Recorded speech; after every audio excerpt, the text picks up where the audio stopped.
অনেকদিন পর নিজেকে নিয়ে কিছু কথা লিখলাম। ধ্বংসের দিকে তাকিয়ে মুচকি হাসি দেওয়া অদ্ভুত মানুষ আমি। হয়তো আমি পাগল, হয়তো অনুভূতির ভিতরে কোনো এক গভীর অতল দুঃখ বাসা বেঁধেছে।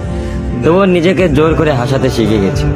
যেদিন ভেতরটা একবারে ভেঙে গিয়েছিল, সেদিনও বাইরে থেকে এক চিলতে হাসি মুখে নিয়ে সবার সামনে দাঁড়িয়েছিলাম।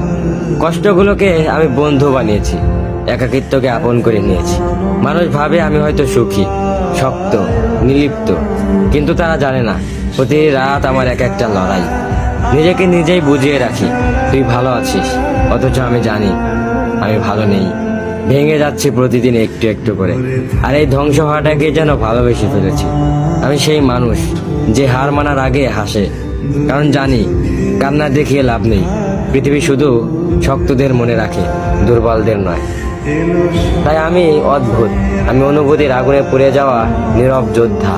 আমার জীবন কোনো সুখের গল্প নয়, এটা নিঃশব্দ বিপ্লব, যেখানে হাসির আড়ালে লুকানো থাকে হাজারো না বলা কথা, ভাঙা স্বপ্ন, হারিয়ে যাওয়া আমি।